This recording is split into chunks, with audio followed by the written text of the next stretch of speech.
Welcome back, guys. Today we're going to continue our NFL predictions with the Miami Dolphins. And I can say this Miami Dolphin team was a carbon copy of what happened to them last year, which they got off to a really good, impressive offensive start. But they fell apart in the month of December before, before getting one and done in the postseason. But their offense was just fast. Jalen Waddle, even though he spent most of that year hurt. Tyreek Hill, Raheem Mostert having a stellar year. That team, that offense was just super fast. Tua was playing at an MVP level. But like I said, the defense just fell apart. The team just fell apart in the end. And look at their schedule. They went 11-6. They beat the a three, which included a 3-0 start and that 70-20 blowout win over the Broncos. After losing to the Bills, they won two easy games against the Giants and Panthers. Before losing to the Eagles, where the Eagles were not penalized at all in that game. Before sweeping the New England Patriots. But after their bye week, wins over the Raiders, Jets, Commanders, those were kind of expected. But I feel like the beginning of the end began week 14 when they lost to the Titans. A game where they pretty much had no business losing to. They just Titans just came back and won. And sure, I could easily highlight the wins over the Jets and a last second win with the Cowboys. But the Cowboys, they were in their own collapse at the end of the season like they always do.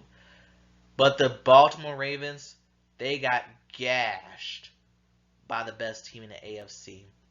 Why that game was not flexed to the 4 o'clock spot, we don't know. I guess the NFL no longer believes in flex scheduling.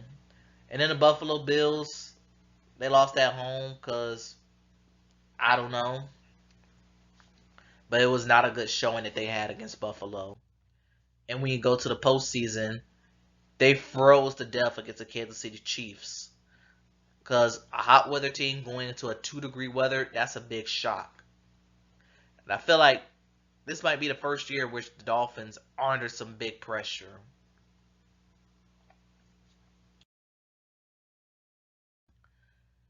Now let's talk about some highlights on that team. And pretty much their number one play for the season. F it. Tyreek Hill's down there somewhere. He said he had a goal to go for 2,000 in the season. But I think that goal was unrealized when he got hurt during one of those games. He might have missed a game or two. I can't recall if he missed a game that year, but if he did, he did. He didn't, he didn't. But hey, Tyreek Hill still had a good season. And you want to know who else had a good season? Raheem Mostert. He finally was healthy, led most running backs in touchdowns. He had like 16 or 18 of them. I lost count. And he had A-Chain where when A-Chain was healthy, them two was a backfield tandem. And I do think beating the Cowboys week 16 should have some significance because the Dolphins always struggle to beat teams with winning records. And so does the Cowboys. But getting a win over them, that was pretty much let them know that, hey, we can beat a team with a winning record. Now, the lowlights was failing to beat those elite teams like the Buffalo Bills, the Chiefs, and especially the Ravens. They got getting destroyed by said Raven team.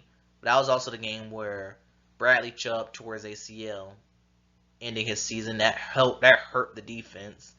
And then they froze their pants off against the Chiefs. 7 points for one of the best offenses in the league. I feel like the Dolphins was like, man, let's just get this game over with. Hey, back to Miami. It's too cold for us to be playing in this game.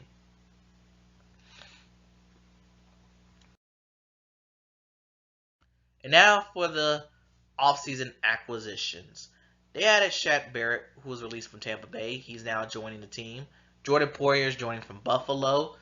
Jonnu Smith, after a breakout season with the Falcons, he's now joining the Dolphins as well, to the dismay of the Pittsburgh Steelers. Neville Gallimore, former Cowboy, joining the team. And Kendall Fuller, former Commander, joining the team. They did lose Robert Hunt to Carolina, Andrew Van Ginkel, But they lost their big fun part in Christian Wilkins. He is now gone to the Raiders. Dolphins are going. I'm gonna say this right now. They're gonna regret not paying him.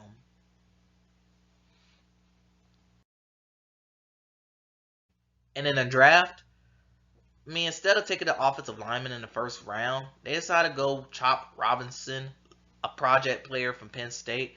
Don't get me wrong, Chop Robinson, I don't think he's a bad player, but I feel like offensive line was a bigger need for them.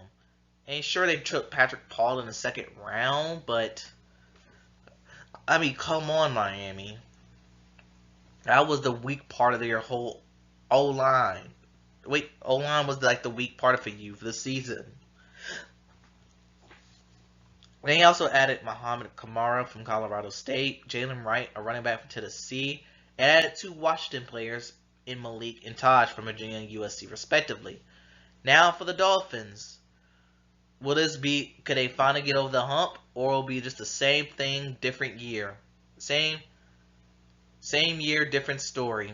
Or, you know what I mean. Let's get to their predictions. Miami Dolphins. And they're going to start their schedule off pretty fast, as we all know. Winning over their in-state rivals, Jacksonville. Winning against their division rivals, Buffalo Bills. Road win over Seattle. Home win over the Titans on Monday night. That's how they're going to start their season. And might as well make it a 5-0 start. Going on the road, beating New England. You know what? I'm actually going to flip. I'm going to say New England will get an upset win over the Miami Dolphins week 5. Although the likelihood of that is very unlikely, but just stick with me with this one. Then week 7, they have the Indianapolis Colts. I do have Colts win one. It's going to be at Indianapolis. Followed by another loss to the Bills early. They're going to wrap up their rivalry very early this year. A Monday night game against the Rams. This one's going to be very interesting. But I think the Dolphins was going to win on the road. Following that, we have a home win over the Raiders. And another home win over the Miami Dolphins. Over the New England Patriots, excuse me. Then that leads us to Thanksgiving Day. Green Bay Packers. And I'm going to give Green Bay the home win on this one. It's going to be at Lambeau Field. And I've noticed that if Green Bay doesn't get a Christmas game, they tend to play on Thanksgiving a lot. I've just noticed that with their schedule. But more of them in a bit. We have the Jets. I have them beating the Jets week 14. Week 15, I have them losing to the Texans. And again, that will likely probably get flexed into a later afternoon spot if things hold up for both teams.